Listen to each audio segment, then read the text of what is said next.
we have another wonderful speaker, Dr. A. Ramchandran. Um, Long list of CV, and I think so. We all know him since long, actually. So, without wasting time, I hand over my mic to Dr. A. Ramchandran. Thank you. Sure. Okay. Thank you. Thank you for a wonderful conference, and I must congratulate Banshi for his fantastic organizational caliber, along with Dr. Shashank. And let me now share my screen. I think, are you able to see my screen? Now, 1 minute. All right. Yeah. You're able to see my screen? Yes, sir. Yes, okay. Sir. So my topic is going to be on optimizing SGLT inhibitors and APP4 combination. Just now you heard Shashank talking about the SGLT inhibitors, especially empagliflozin and the benefits. I do not have any conflict of interest. These are my disclosures. Okay, how are we treating diabetes today? That's the first question I want to ask. There is always a treatment inertia, especially to intensify treatment, and for several reasons for that.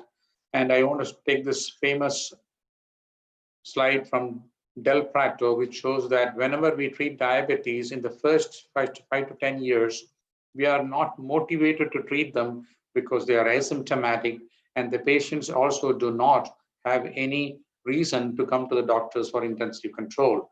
Therefore, the patient builds up a generation of what is called bad glycemic legacy, and that ends up in complications. Now, this from the Indian point of view itself, and also from the general diabetes healthcare point of view, I think clinicians have an inertia for early aggressive therapy. And there are several genuine reasons for this.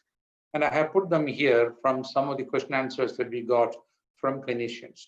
First, there's a lack of predictable response to any available drug for a given patient sitting in front of you. Even after 4 decades of my diabetes practice, I will not be able to tell you, a patient sitting in front of me, what will be the response to the drugs which are available today. I think it has to be done only by trial and error.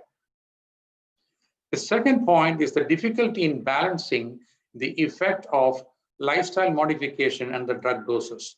Patients, especially patients on insulin secretagogues, go into hypoglycemia because they are on a very intense diet and exercise program.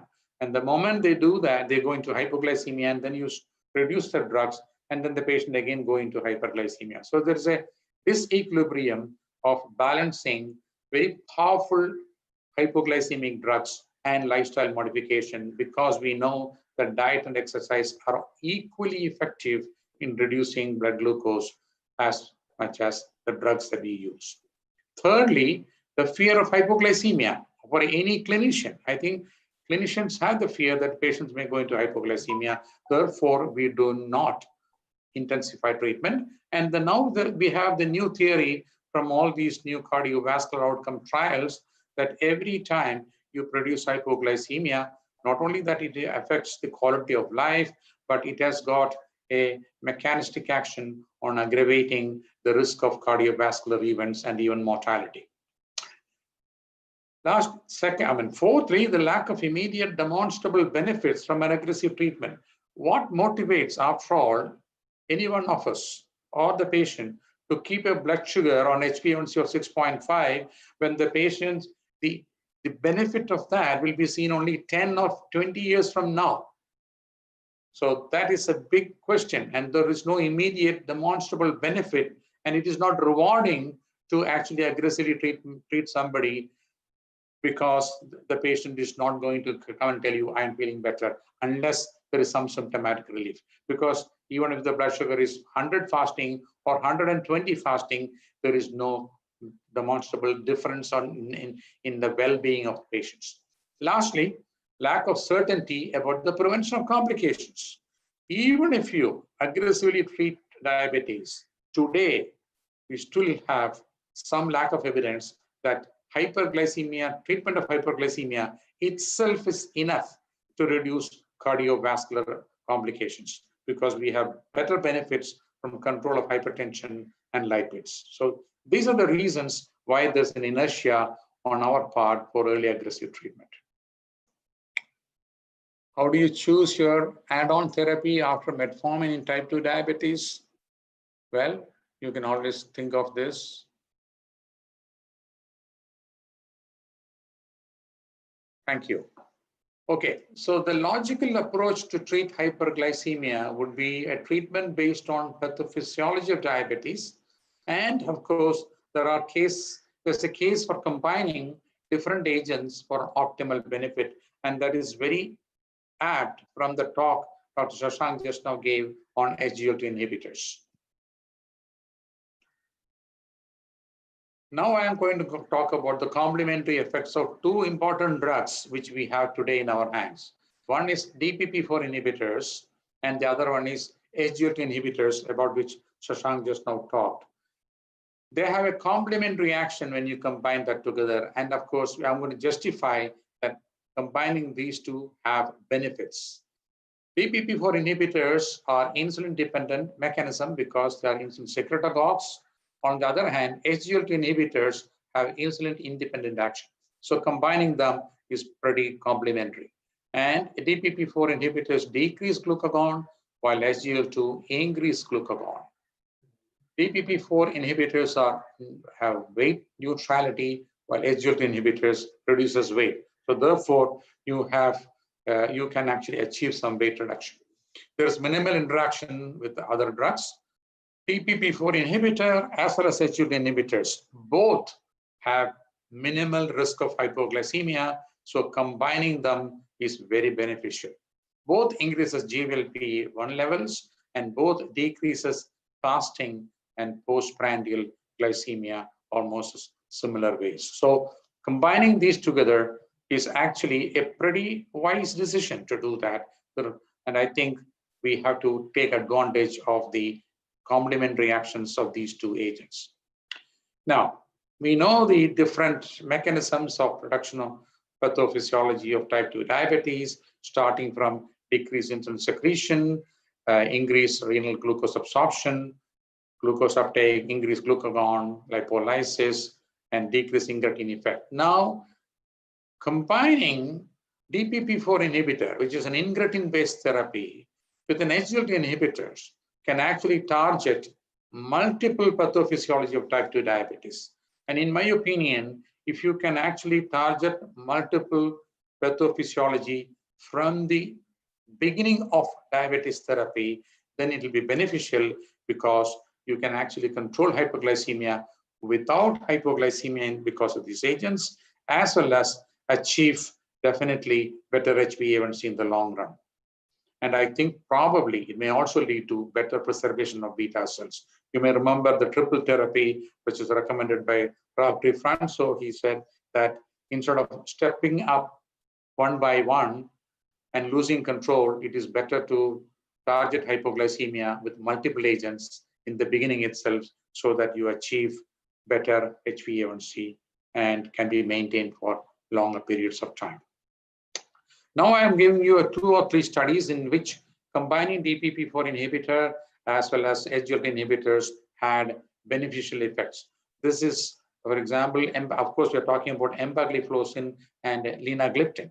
And this is addition of EMBA or EMBA plus linagliptin in patients who are already on metformin, and 1,275 patients have been randomized. And let us look at the effects. That is the HbA1c reduction. As you can see, when you combine EMPA with LINA, you have better HbA1c reduction compared to either EMPA alone or LINA alone, linagliptin alone. This is the consistency of the HbA1c reduction. It goes up to 52 weeks. As you know, both incretin-based therapy and SGLT inhibitors have a consistent hypoglycemic effect, and there is no tachyphylaxis. This is showing that those patients who are attained less than 7% of baseline is much higher in combination therapy compared to monotherapy. Therefore, definitely you can achieve better glycemic reduction with a combination of empagliflozin and linagliptin. And as you can see, the difference between 25 milligram empagliflozin and 10 milligram empagliflozin is not very different. So if you can combine empagliflozin 10 milligram with linagliptin 5 milligram, you get a maximum effect of reduction in HbA1c. This is the percentage of people of HbA1c less than 7%. This is specifically when the baseline is of HbA1c is more than 8.5, you get better reduction. So what is shown here is change in HbA1c at week 24 weeks in patients with the baseline HbA1c of more than 8.5%. So you get a fantastic reduction of 1.6 to 1.84 when you combine DPP-4 inhibitor with an SGLT2 inhibitor, and that is absolutely quite drastic reduction and very desirable reduction in HbA1c. Now, what we have shown so far is a combination of HbA1c, a combination of empagliflozin with SGLT inhibitors together being treating on patients who are already on metformin. Now, you can also do sequential addition. What happens if you add empagliflozin to patients who are already on linagliptin and metformin, and that is what's shown here. When you add, then you see the reduction is much better compared to placebo. This is addition of empagliflozin in patients who are already on a combination of DPP-4 inhibitor and metformin. Even sequential addition has got a beneficial effect on glycemia. Now, the other question is, what about adding a DPP-4 inhibitor like linagliptin on patients who are already on metformin and empagliflozin?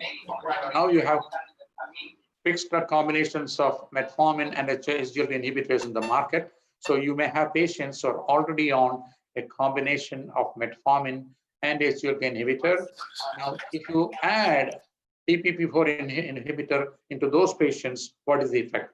And I think you can see here that when you add empagliflozin to patients who, when you add 10 milligrams or a 25 milligrams, the reduction is much better compared to placebo. So this is empagliflozin addition. Now, we are now going to talk about, is it justified to actually combine two drugs which are a little expensive? We're talking about DPP-4 inhibitor, not that very cheap, plus an SGLT inhibitor, which is very expensive. Are there other extra benefits? And that is what's shown here. As you know, DPP-4 inhibitor is weight neutral, while SGLT inhibitors will reduce your weight by about 3 to 4 kilograms. And as you can see, when you combine these together, there will be a weight reduction about 2.5 to 3 kilograms, which is pretty desirable effect. And this is reduction in blood pressure. As you know, SGLT inhibitors can reduce the blood pressure. So this is an added benefit. This is the systolic blood pressure, and this is the diastolic blood pressure.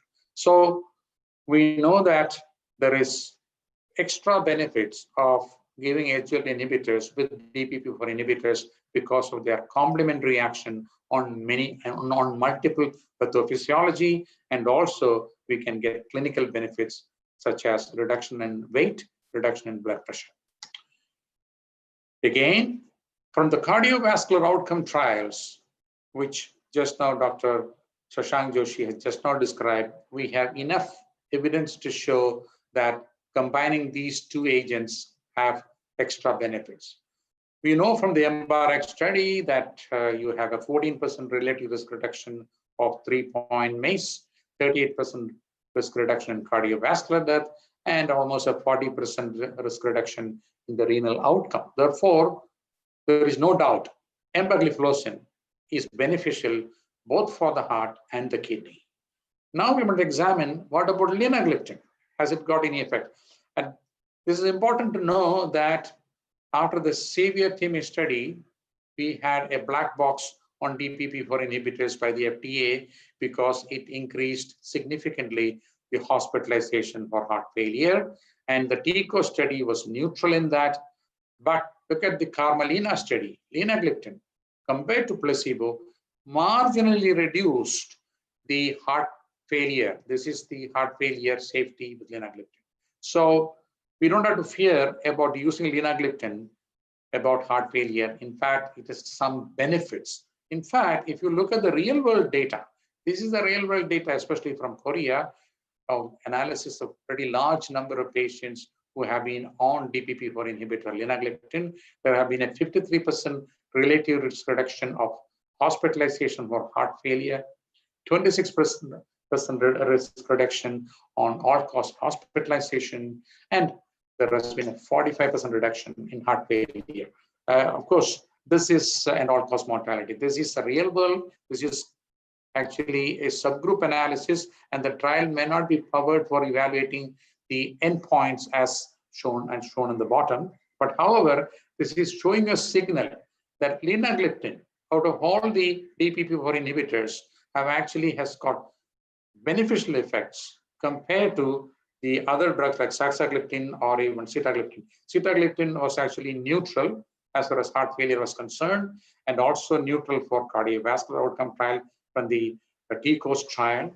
On the other hand, here you have linagliptin showing some benefits. So you have empagliflozin, which has got real convincing A-level proof for cardiovascular and renal benefits, and you have linagliptin, which has been showing benefits from the real-world trials. Therefore, combining them is absolutely very justifiable, and I feel that combination probably will have long-term benefits.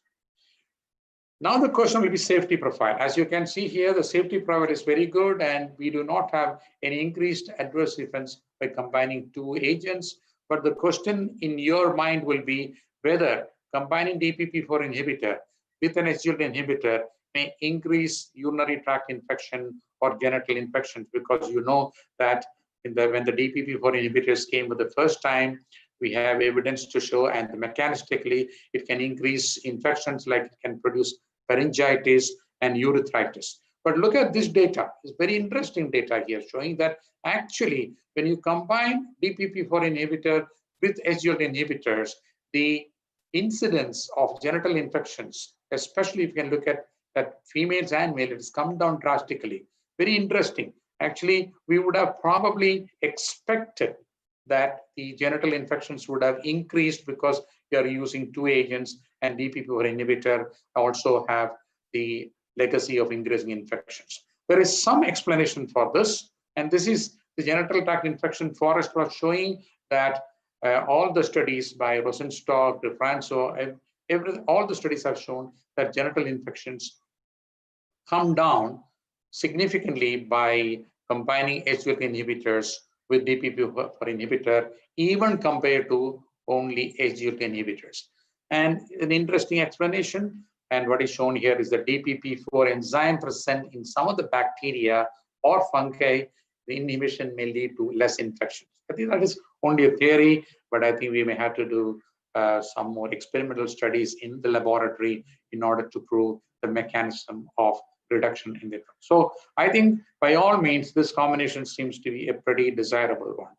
So to summarize, empagliflozin linagliptin fixed drug combination offers high efficacy with convenience of a single tablet. It is 2 to 4 times higher odds of patients reaching the goal of HbA1c compared to individual agents. Early achievement of glycemic goals with durable efficacy, as we have shown, up to 1 year. Combination offers extra glycemic benefits like weight reduction and blood pressure reduction. And from the other studies, we know that there is cardiovascular protection and even cardiovascular death reduction because empagliflozin is inside. It's also like Intel inside. Absence of additional safety concerns or a drug interaction is also quite acceptable. Potentials of lower genital-tract infections with glyzambi, which is a combination of empagliflozin with linagliptin, as compared to SGLT2 inhibitors alone, is absolutely a welcome in data that we can actually take, and we can use this combination in patients, which can probably reduce the risk of genital tract infections in patients who are already on SGLT inhibitors. So combining linagliptin to SGLT inhibitors has extra benefits. Thank you. Thank you very much.